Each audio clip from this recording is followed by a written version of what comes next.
The show is sponsored by BetterHelp. BetterHelp makes it easy to get matched online with a qualified therapist. Sign up, get 10% off at betterhelp.com/super. That's betterhelp.com/super. Hey, brother! Oh my goodness, you guys. Christmas has come early, and I mean that in more ways than one. HBO has just dropped the first teaser trailer of the new Harry Potter series for Harry Potter and the Philosopher's Stone, and I can't even tell you how many times I got goosebumps and just like broke into tears. They've included so much more than I expected, and there is so much to cover, so let's just jump right in.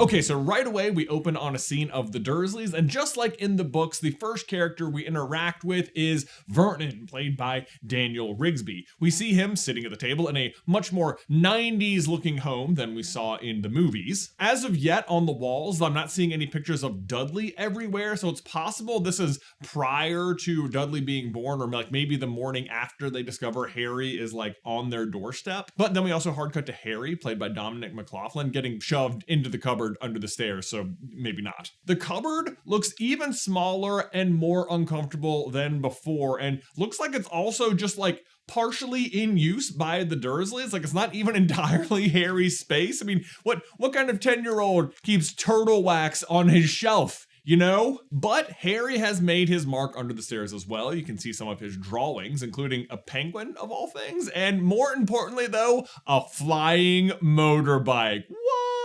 Also can't help but notice he's featured this beach postcard right in the middle too. So like a faraway place Harry is longing to be. Anywhere but here. Oh my God, this top-down shot just makes me want to tear up. He looks so alone and sad, and also he's 10 and it's this small. Ugh. But then we get to a big new addition for the series versus the movies. We get to see Harry at Muggle School. Like in the books, we get several memories of Harry's Muggle School days when he recalls the various times that like Dudley beat him up or when he made crazy stuff happen that he couldn't explain. But hey, speaking of Dudley and his gang, next we cut to them holding Harry against the wall so Dudley can presumably land some punches. Hey, Big D. And not for nothing, but I am so expecting this scene to be mirrored later in the series with Malfoy, Crabbe, and Goyle. Like, new school, different bully, same scenario. This also gives us our very first look at Harry's scar, which shows up on camera just as Petunia, who's narrating underneath, says that he's a normal boy and he's going to start acting like one. Obviously though, Harry is very not normal, and the scar is the ultimate marker of that, and the lone souvenir from when Voldemort attacked him as a baby and killed his parents. From there, we get our first look at Petunia, played by Belle Powley, who is busy chopping off all of Harry's hair, and I honestly cannot believe they put this scene in the show, because that alone gives me so much hope about the level of detail they are including. Once Aunt Petunia, tired of Harry coming back from the barbers, looking as though he hadn't been at all, had taken a pair of kitchen scissors and cut his hair so short he was almost bald, except for his bangs, which she left to hide that horrible scar. That scene is not in the first movie at all, and is a mere flashback in the book, but it is being put to great use here, where the trailer is really trying to hammer home the level of abuse and neglect Harry is experiencing at the Dursleys. Our first look at Aunt Petunia also shows her with book-accurate blonde hair as she chops away Harry's hair and then straight up threatens him with the scissors while she tells him how unspecial he is. Also, don't worry about his hair. It grows back the next day. He doesn't have to go to school like that. Although he does get locked in his cupboard for a week because it grew back, so, you know. Either way, though, things are about to change for Harry as we next get our first look at the Hogwarts letter, the thing we're all still waiting for. Please. It has the familiar green writing we are accustomed to, but it's not as centered as we saw it in the movies, but looking much more normal, but of course doesn't bear a stamp because it was delivered by Owl. And we can't see the back to know if it also has that like iconic wax seal like they did in the movies, but obviously we're going to see like another 1,000 of these letters, so plenty of chances to check. However, they skip all the other letters arriving and the hut on the rock, and we cut straight to Harry on the underground with Hagrid, played by Nick Frost, where we can see his reflection in the window here while the train speeds by and he's asking Hagrid about his parents. But bear in mind that framing though. Harry looking out a train, seeing nothing but his own reflection, half covered in shadows. This is his life in the Muggle world. And Harry seeing his reflection as lonely and dark is significant because, of course, later in the series, we will see him stare into the mirror of Erised, which shows you your heart's deepest desire, and Harry will see his family reflecting back at him. Which in the movie, it's just his parents, but in the book, it's actually many generations of the Potters and Evans families, which is what I bet we're going to get to see in the show, but they don't show us the mirror of Erised in this trailer, so we'll just have to keep our fingers crossed on that one. Either way, though, that longing is being established now as a big motif for the whole series. Speaking of big, though, next we get to see Hagrid, who's taking Harry to go buy his school things and telling him about his parents, how clever and funny they were, which is not like word for word what he says in the books, but it's the same gist. I'll let it pass. Also, just want to pause right there to say that I love even just this tiny performance where Nick Frost looks like he is barely holding back tears explaining this to Harry. Like, it's so sad. This is also kind of similar to Petunia cutting Harry's hair, but like in reverse. I think this allows room for not only the series to be incredibly true to form, but not afraid to add a little something else here and there. Also, there's just a little small Easter egg here, is the map of the London Underground behind Hagrid, which in the first chapter of the entire series, Dumbledore reveals he has a scar of on his leg. I have one myself above my left knee that is a perfect map of the London Underground. Well, give him here, Hagrid. We'd better get this over with. And then, oh my god, is that a close-up of Harry Potter's green eyes? Wow, wow, wow, wow, wow, wow, wow, wow, wow, wow. They did it. Oh my gosh, he has green eyes. Thank goodness. His mother's eyes. I don't know if you remember this in the books, but they tell Harry that he has these bright green eyes that are his mother's eyes, like every other sentence. So, good job. We also get a much better look at the scar, which, much like the movies, is like a bit off center, located over his right eye. Some of the book covers and stuff will show it right dead center. I don't think it really matters, but just to point it out. Hagrid also says here, the next time I see you, will be in Hogwarts. And this is another departure from the movies, but a return to the books, because in the movies, Hagrid picks him up from the Dursleys at the hut on the rock, takes him to get his stuff, then brings him to the train station, then checks his watch and is like, oh boy, your train leaves in 10 minutes, but I gotta go. See you at school, and then somehow beats him there, even though Harry gets on the train like 10 minutes later. Like, what? In the book, though, they buy Harry's stuff, and then Harry actually goes back to the Dursleys for a couple of weeks, which looks like what's going to happen again here. So again, just being more book accurate. Also, I couldn't help but notice his Hurt signage. At first I thought it was product placement, but it's actually just like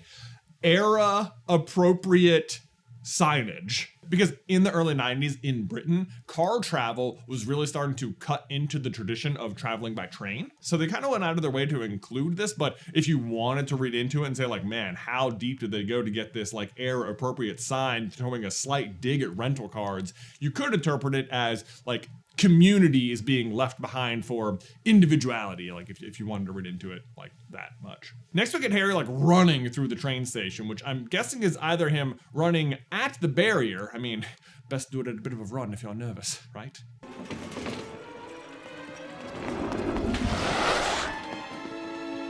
But also there's no Weasleys visible in this scene, and they notably help him get onto the platform. So maybe this is right after the Dursleys drop him off and they're just like doing it really late. So Harry's like, oh my God, I'm gonna miss the train. Either way, we also get our first look at Hedwig, which yay, hope nothing bad ever happens to you. No.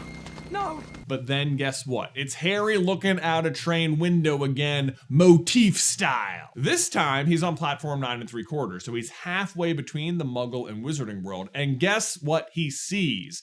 Ron, our first look at Ron, being played by Alistair Stout, hugging Mrs. Weasley, being played by Catherine Parkinson.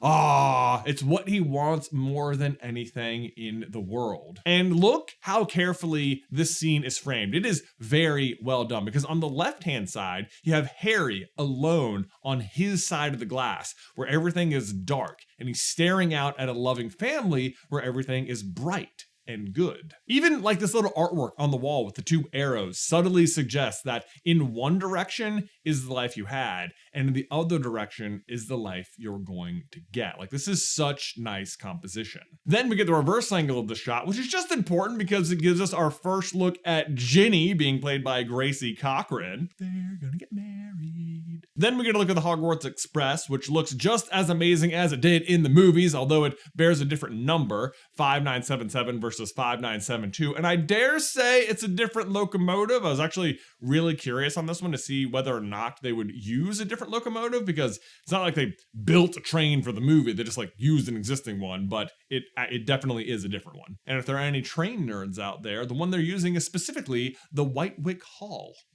You're welcome. Then we get to see Hagrid leading the first years up towards Hogwarts, though they have carefully made sure not to give us a wide view of the castle yet. Definitely saving that one in their back pocket, dare I say.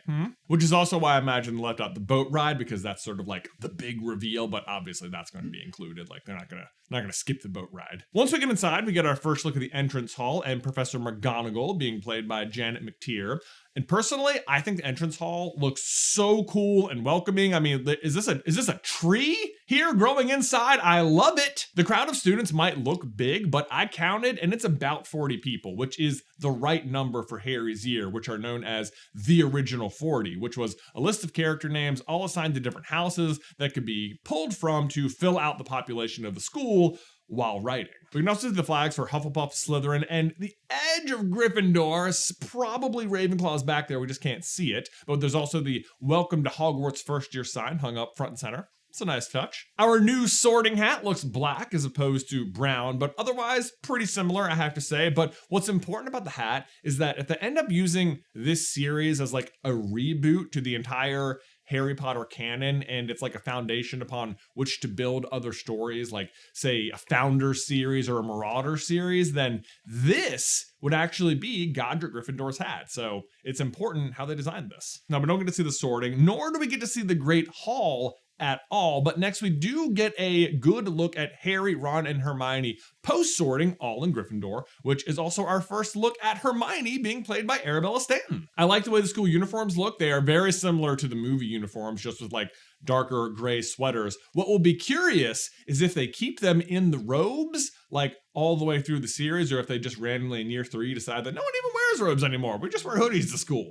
Which is not to say they're not wearing any like Muggle-style clothing while at Hogwarts, even in this one. Like when we get to the Quidditch scene, a lot of them are just in like regular winter jackets and stuff. Next, we get some narration from Ollivander, who's being played by Anton Lesser, and a look at Harry getting his wand, as Ollivander states that we can expect great things from Harry. This is only half the quote, of course, though, and it is missing some of the context, because what he's explaining here is that we can expect great things because the wand that chose Harry contains a phoenix feather, and the phoenix that gave the feather gave just one other, and that feather ended up in the wand that gave Harry the scar, aka Voldemort, who gets no reference or mention at all in this trailer. Which means if you are completely unfamiliar with the Harry Potter story and saw this trailer, you just think it was a boy at wizard school and have no idea what conflict was at play. Either way, Ollivander is saying that they can expect great things from him because Voldemort, you know who, was great. Terrible, yes, but great. Also, immediately after this quote in the books, it says, Harry shivered. He wasn't sure he liked Mr. Ollivander too much. And I'd just like to say, I think this is depicted quite well here. But the other important thing here is that we get to see the new Harry Potter wand, which I am so stoked for. I mean, when they made the movies the first time, they didn't really think out the styling of the wands until the later movies. So for the first few, all the characters are just like, carrying wooden sticks around. But this time, it is clearly a priority from the start. And this, what we're seeing here, will be the new standard Harry Potter wand. It's pretty crazy. Which, in case you've forgotten, Harry's wand is made from Hollywood and, as mentioned, has a phoenix feather core. And the phoenix in question is Fawkes, who is the bird that belongs to Dumbledore. And guys, right there, we have to get a quick pause to tell you about today's sponsor, Factor. Look, guys, some days you're just going about your life, and then a trailer drops of your favorite series in the entire world at 3:30 p.m., and you scramble the jets to write a 10-page script and work late to release your analysis that day. And on days like that, I'm so grateful for Factor. Factor is how I stopped letting a busy schedule be my excuse for not getting a good dinner in. They're fully prepared meals designed by dietitians and crafted by chefs, ready in 2 minutes. No planning. No cooking. Personally, I love the Tex-Mex chicken bowl. It's packed with functional ingredient, lean proteins, colorful veggies, and whole foods. You could just about call it theory fuel, which I can assure you today, it absolutely is. Or should I say, was. I already ate it. But no matter your diet, they've got you covered. High protein, calorie smart, Mediterranean diet, GLP-1 support, and ready to eat salads. So head to factormeals.com/super50off and use code super50off to get 50% off and free breakfast for a year. Offer only valid for new Factor customers with code and qualifying auto-renewing subscription purchase. Make healthier eating easy with Factor. Then we get a really cool shot of one of the classrooms and possibly a first look at Hogwarts Castle being shown on the board, maybe? I mean, it's just a drawing and it's hard to make out, but it is possible that this is the castle itself, which right now is as much as we have to go on. Also, I'm not entirely sure what class we're supposed to be in here either because there's no teacher. I mean, obviously it's not potions because there's not a lot of cauldrons, and it's not herbology because we're going to see that soon, but possibly history of magic. I mean, that's taught by Professor Binns, who is a ghost teacher and who was not included in the movie, so it'd be cool to see him here, especially because he's usually the one who explains what the Chamber of Secrets is in Chamber of Secrets, but in the movies that was given to McGonagall. Plus, Professor Binns understood the chalkboard, so that might be the setup they're going for here, like maybe he's about to like burst in. Then we get a cool look inside the Gryffindor common room where you can see all the different levels of dormitories up above. And then a cut to our first look at the Slytherins. Draco, played by Lox Pratt, Crabbe, played by Finn Steffen, Goyle, played by William Nash, and I'm assuming Pansy Parkinson, played by Layla Barwick. Draco, as ever, looks so condescending, and what on earth ring is he wearing here? I mean, that I could tell you is definitely not mentioned in the books, but it definitely successfully sends the whole like, I'm rich, therefore better than you vibe I think he's going for. But also because they're drawing their wands here, I'm assuming this is the scene where Draco challenges Harry to the midnight duel. It is a duel that he does not end up showing up for, and instead he's just trying to get Harry in trouble, which doesn't work. But that does end up being the night that Harry, Ron, Hermione, and Neville discover Fluffy, the giant three-headed dog, for the first time. Hard cut from there though, and we see Harry and Ron tearing off the paper on Harry's new Nimbus 2000. Oh, swift as a snitch! And wow, talk about an area for change up. The packaging on this feels so 90s for starters. And one thing that always struck me as strange is how nice the Nimbus is meant to be, but then also how much nicer the Firebolt ends up being just 2 years later. But the way they're unwrapping it now, it reads much more like really good starter broom, which leaves tons of room for the Firebolt to be even cooler in year 3. But even more exciting than the Nimbus is the cut to the Quidditch pitch where, I'm sorry, are we playing Hufflepuff here? What? Do you guys know what that means? It means we're getting multiple Quidditch matches. Yes! In the movies, we only see Harry's first match against Slytherin, where, Harry wins his first game and catches the snitch with his mouth. Looks like he's gonna be sick. Obviously, that's a pretty big deal because of the role that snitch ends up playing in Deathly Hallows, so we'll definitely still be getting that one. But the fact that we're getting a Hufflepuff match is huge and says a lot. Because the other big thing about this match is that after Quirrell's attack on Harry in the match against Slytherin, this will be the match that Snape is refereeing in. And the fact that they're including the Snape match means they're also really taking into account first-time viewers of the story. Like, obviously, a huge number of people watching the show will know the entire story. But you have to make the show as if people haven't seen it. So clearly they're leaning hard into the Snape red herring here and giving you as many reasons as possible to suspect him of wanting to steal the stone. Also, we get this cut to Ron and Hermione in the stands, and even though they aren't there yet in the book, Draco, Crabbe, and Goyle show up behind Ron here and end up getting into a fist fight with him and Neville. And I super hope that happens in the show because it really adds to like Neville's arc in this particular book and how inspiring Harry is to him and fills in the gaps for Neville's like big move at the end of the book where he tries to stop them from sneaking out at night. I'll fight you. But I know we all want to hear Neville say, "I'm worth 12 of you, Malfoy."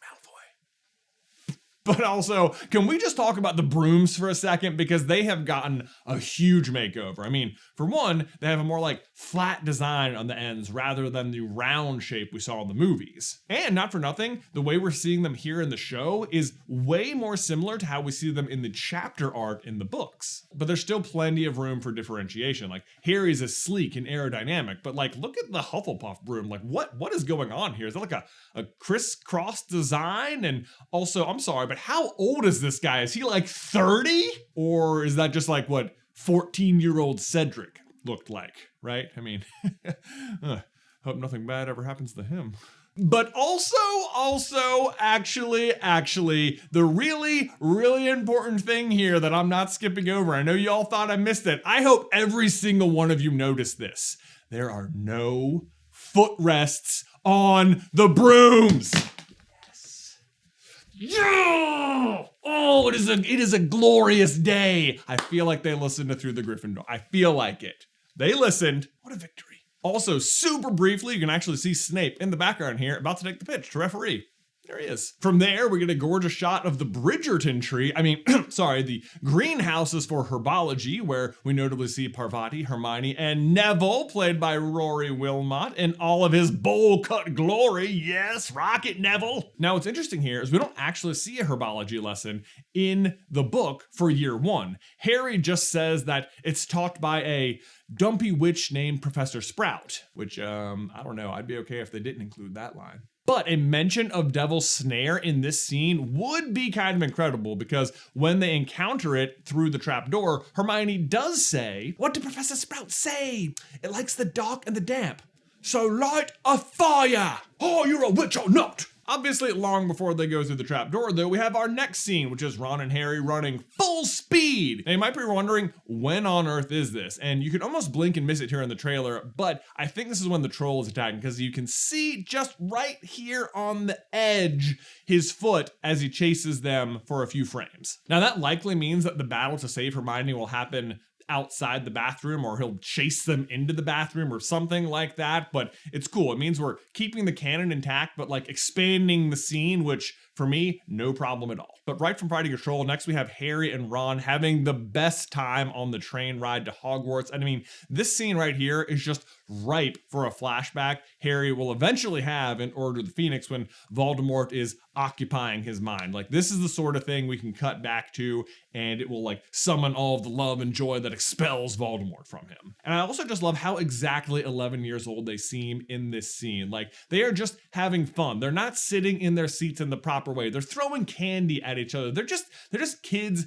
being kids. I mean, it's just way more accurate to how kids behave than like the kind of more formal conversation you see like in the movies, which doesn't mean the movies are bad. This is just like, this is how kids act. Also, you can spot Scabbers right here, utterly motionless for this little fragment. He just looks dead. Really super lazy though. Hopefully something bad does ever happen to him. But on the note of fun, we then hard cut to the snowball fight over the winter holiday. Harry is accompanied by Ron and what almost has to be Lavender Brown, I think, right?